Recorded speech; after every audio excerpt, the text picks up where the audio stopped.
Bonjour à toutes et à tous, nous sommes là pour une nouvelle vidéo sur le monde de One Piece. Donc c'est parti, on a le classement de puissance donc sur Wano et sur Onigashima, donc on va voir un peu le parcours des Mugiwara. Au début on a un Luffy vs Oldem.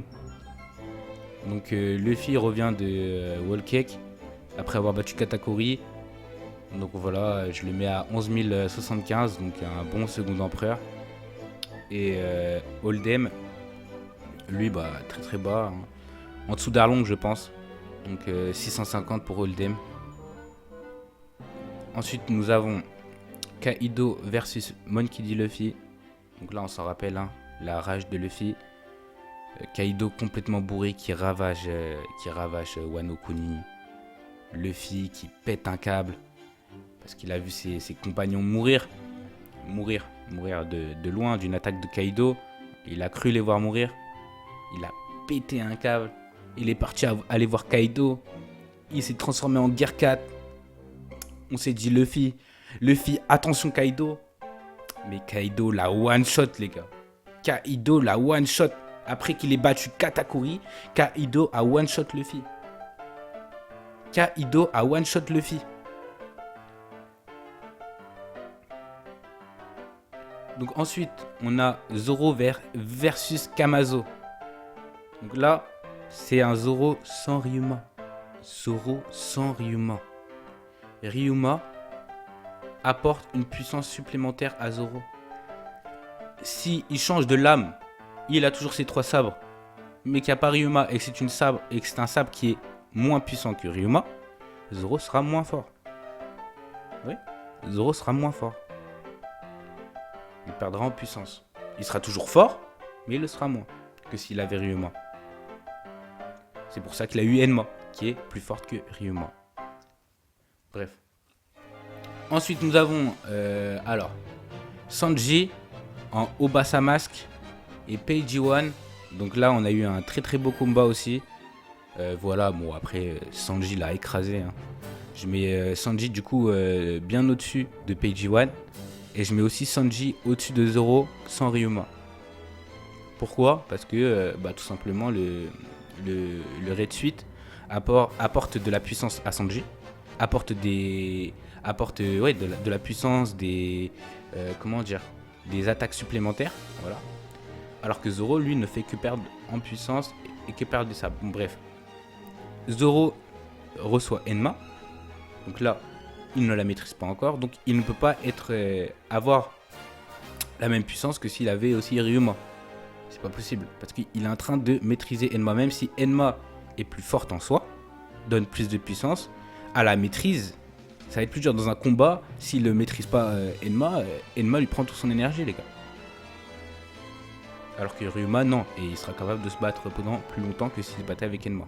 Alors qu'on voit très bien, Zoro a fait une attaque à Sanji avec Enma non maîtrisée. Voilà, son bras est devenu tout rikiki. Donc on a eu Nami du coup vs Ulti. Donc là c'est parti. C'est parti, en plus ça rime très bien, Nami, Ulti, c'est parti.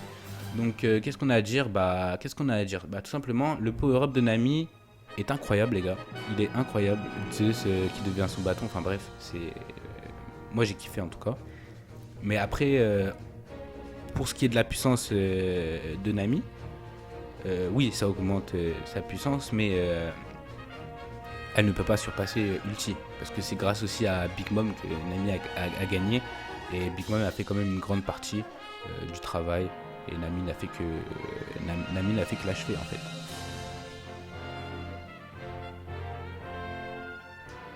Mais le power-up qu'elle a eu est n'empêche phénoménal. Il est phénoménal. Donc voilà, hein, pour un niveau, pour un niveau commandant, pour un sous-commandant, pas les 3 premiers bien sûr, dans le minimum du minimum, voilà, on serait dans les 3000. Je pense qu'on serait dans les 3500. Donc pour Général Franky, là c'est pareil, on n'a pas eu de gros power-up de Franky. Donc si ce n'est que des améliorations ou alors il utilise le Général Franky. Mais c'est pas... encore là, Je mets Général Frankie parce que Frankie tout seul ne peut pas avoir la même puissance que le Général Frankie. Voilà. Donc ouais, sur Frankie, on a plus une puissance technologique. Alors que sur, par exemple, Nico Robin, voilà, on a une puissance fruit du démon. On a une puissance acquis. D'ailleurs, le power-up de Robin, enfin le power-up, c'est pas vraiment un power-up parce que c'était quelque chose qu'elle gardait sous la manche, donc qu'elle avait, a triomphé de Black Maria. Et je pense qu'on n'a pas tout vu donc, de toutes les facultés qu'elle pourrait faire. Donc ouais, j'ai mis un très très bon niveau pour Nico Robin après combat, donc je l'ai mis à 6300 et Black Maria à 6000. Voilà, parce qu'on a eu quand même un combat et voilà. Donc, ensuite Jinbei et Wushu. Alors là, comment dire beaucoup vont pas être d'accord avec moi. Donc pour moi, Jinbei est arrivé un peu plus faible que Wushu, mais de vraiment très peu. Donc apparaît, ils sont vraiment, même on peut dire même égaux. Et après, en fait, pendant le combat, Jinbei a élevé son haki. Grâce à sa détermination, Jinbei a élevé son haki. Alors pourquoi je dis ça? Parce que les attaques de Wushu, donc au début du combat, lui faisaient mal. Ces attaques-là qui portaient le croc de... Je me rappelle plus c'est quoi le nom de la fin, mais bref. Et les mêmes attaques qu'il portait au début ne faisaient plus de dégâts à Jinbei après qu'il ait éveillé. Donc du coup son haki supérieur, son haki de l'armement supérieur. Normalement, donc dans un combat, les premières attaques devraient faire moins mal que ceux de la fin. Mais là c'est l'inverse. Donc pour nous montrer qu'il y a vraiment eu une évolution de haki et que les coups de Wushu ne lui faisaient plus rien, car son haki de l'armement était tellement développé que ses coups ne lui faisaient plus rien. Et comme il a élevé son haki, il est obligé de gagner en puissance parce que son haki de l'armement, c'est avec ça qu'il se protège, c'est avec ça qu'il frappe. Donc c'est direct induit de sa puissance. Donc même si il n'a pas combattu un adversaire puissant, il a assez élevé sa puissance du haki pour gagner un power-up. Je sais pas si vous m'avez compris, mais pour moi ça paraît totalement logique. Donc pour Killer et Hawkins, donc là on a eu un très beau combat. Alors le combat de Killer, il est juste incroyable. Voilà le petit point faible qu'il a réussi à prendre en voyant que Kid avait perdu un bras. Bon voilà, ils ont joué un peu sur ça. Bon, donc je l'ai mis quand même au-dessus parce que bon, je l'ai mis au-dessus parce qu'il a gagné. Il a bien gagné. À la fin, il y a eu attaque contre attaque. Même si Hawkins a tiré la mauvaise carte, Killer a découpé son attaque finale. Voilà. Alors ensuite, on a Nekomamushi contre Perospero. Donc là, en forme normale, Nekomamushi. Donc voilà, je le mets à peu près à 7000, hein, 6980. Et Perospero, lui, je l'ai mis dans les 7700, je crois. 7770, voilà. Donc bien au-dessus hein, de sa forme normale. Enfin, bien au-dessus. Pas trop non plus, mais voilà. Il avait l'avantage. Et en forme sous longue, voilà. Donc avec la lune, donc je dis bien en forme sous longue. Donc c'est Nekomamushi qui prend le dessus. Donc comme on l'a vu, hein, quand il y a eu la lune, Nekomamushi rit. Et quand la lune part, c'est Perospero qui rit. Voilà, on l'a bien vu. On l'a bien vu dans le manga. Et je pense que personne n'a rien à dire sur ça. Hein.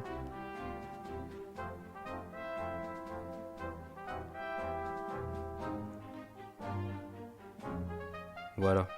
Donc ensuite on va passer du coup à Jack. Voilà. Jack contre Inuarashi. Excusez-moi. Donc là c'est pareil, hein, Inuarashi. Donc là c'est pareil, hein, on a eu un combat déjà sur l'arc Zoo. Et on avait donc du coup Inuarashi et Nekomamushi donc, qui se sont battus contre Jack jour et la nuit. Alors que Jack lui se battait jour et nuit. Donc on va mettre Jack qui est quand même supérieur. Mais comme il est supérieur, mais pas... voilà, il est supérieur juste de 1600. Ils peuvent avoir un combat. Il y a combat. Mais, forme sous longue, Inuarashi, bah, gagne les gars. C'est comme on l'a vu. Hein. Quand la lune est là, Inuarashi sourit. Et quand la lune disparaît, c'est Jack qui sourit. Donc ça aussi on l'a vu. Donc...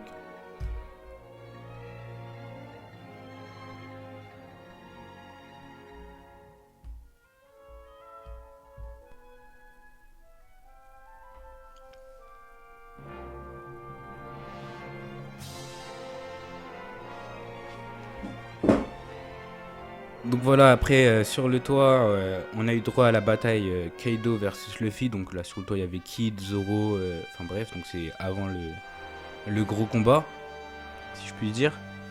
Donc voilà, Kaido s'embête avec Big Mom. Voilà, on a eu droit à un 4 contre 2. Bon, ok. Là c'est pareil, donc Luffy après maîtrise du Ryuo, donc c'est un peu entraîné. Donc voilà, je lui ai mis 1000 supplémentaires parce que bah, il peut maintenant toucher Kaido, mais après ça ne lui a pas, je sais pas comment dire, éveillé une puissance supplémentaire. Donc pour Kid et Killer, donc contre Big Mom, donc je les ai mis tous les deux. Donc j'ai enlevé à peu près 1200. Donc j'ai fait une vidéo où je mettais leur niveau. Pourquoi je leur ai enlevé 1000 et 1200 1000 ou 1200, pourquoi? Parce que en gros, si vous voulez, comment dire, ils n'ont pas la puissance d'un empereur. Individuellement, ils ne l'ont pas. Donc si Big Mom voilà, lance une grosse attaque sur un des deux et qu'il se la prend, les gars, il se fait one-shotter. Il se fait probablement one-shotter. Voilà, maintenant ils sont en 2 contre 2. Donc une force qui équivaut à celle de Big Mom. Même si Big Mom est tombée, même si Big Mom a perdu le combat, elle ne l'a pas perdu par KO. Ils n'ont pas réussi à mettre Big Mom KO. Ils n'ont pas réussi à prouver qu'ils étaient capables de surpasser Big Mom. Pour Sanji, putain. Pour Sanji versus Queen la pandémie. Donc là, Sanji, donc sans raid suite, je l'ai mis à 6350. Et pour Queen la pandémie, voilà, lui, aïe aïe aïe, là on change de niveau les mecs, 9750. Donc oui, on a eu un énorme power-up de la part de Sanji, un énorme acquis de l'observation.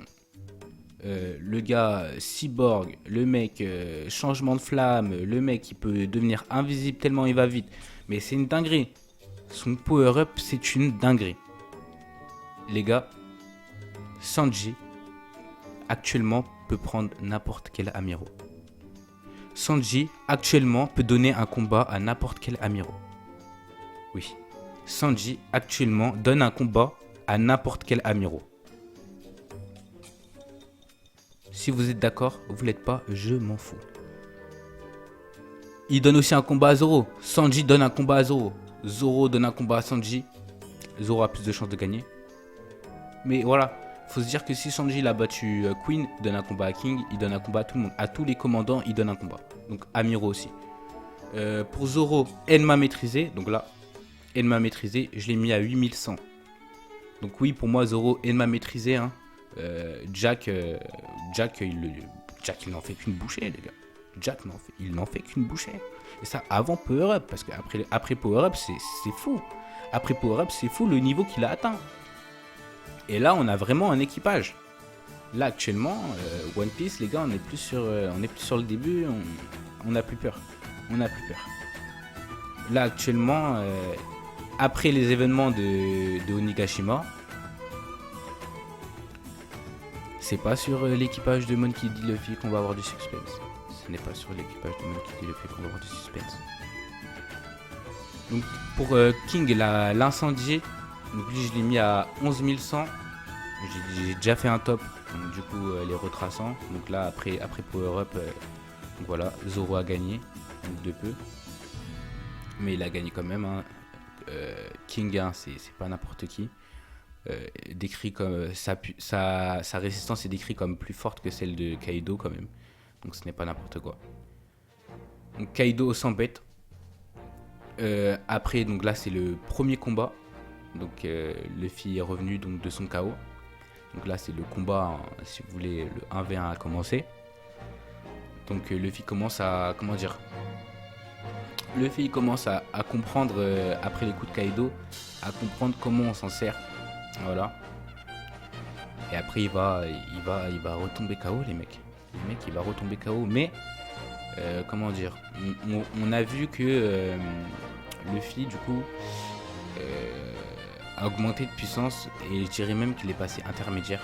Voilà. Donc après on a Yamato qui vient du coup, comment dire, pas sauver Luffy, mais voilà, essayer de contenir Kaido. Donc on n'a pas vraiment un combat comme si c'était Luffy. Donc, je pense que Kaido s'est bridé contre Yamato, parce que c'est son fils ou sa fille, si vous préférez, mais voilà, c'est son fils dans l'histoire. Et voilà, on n'a pas eu, je sais pas comment dire, mais Kaido n'a pas donné son max face à Yamato. Voilà, je pense que sinon il aurait one shot. S'il aurait les mêmes coups, il aurait mis les mêmes coups à Yamato qu'il a mis à Luffy, les gars, Yamato n'aurait pas tenu longtemps. Et déjà qu'elle n'a pas tenu longtemps. Bon, alors c'est parti, donc Luffy revient. Donc on s'en rappelle, hein, il revient sur Momonosuke. Donc Luffy deuxième KO, donc là il a vraiment compris comment Kaido utilisait son Haki des rois. Donc il revient plus fort que jamais. Il va combiner son Gear 4, son Snake Man, son Bundeman, voilà, face à Kaido, avec le Haki des rois, mais comme on l'a vu sur le toit, voilà, un homme du CP0 a intervenu et a causé la fin de Luffy. Donc Luffy retombe, mais Luffy va se relever, les mecs. Et là on assiste à un power-up, les mecs. Je pense le plus gros power-up qu'on ait jamais vu dans One Piece. C'est pas possible. Luffy Gear 5. Donc voilà, le pouvoir de Nika, qui n'était pas du tout celui de l'élastique. Luffy qui nous choque, littéralement, qui fait de la corde à sauter avec Kaido. Oui, il fait de la corde à sauter avec Kaido, l'empereur des mers. Luffy qui rigole, qui se permet de s'amuser, qui se permet de se prendre des coups qu'il aurait one-shot. Et ne lui font plus aucun dégât, les mecs. Ils ne lui font plus aucun dégât. Donc là, comment dire, Kaido a montré que le Haki était plus fort que le fruit du démon. Donc c'est pour ça que je n'ai pas mis Luffy toujours plus fort. Mais attaque finale contre attaque finale. Donc voilà, Luffy subit une nouvelle sorte de transformation. Donc je pense que c'est comme le Snake Man, le Bundeman. Voilà, c'est la même transformation, mais il doit y avoir des choses qui diffèrent. Voilà, il doit y avoir des capacités peut-être qui diffèrent. Peut-être que voilà, il a le pouvoir de la lune comme ça et le pouvoir du feu quand il a les cheveux de flamme. Je dis ça, mais je dis ça comme ça. Hein, c'est pas une théorie ni rien. Voilà, je dis ça sans trop m'avancer. Et voilà, on a eu un Kaido donc forme éveillée, Kaido forme finale versus Luffy forme finale versus Luffy gros coup de poing versus Luffy gros coup de poing enrobé d'Haki des rois. Et les gars, qu'est-ce qui s'est passé? Kaido est tombé.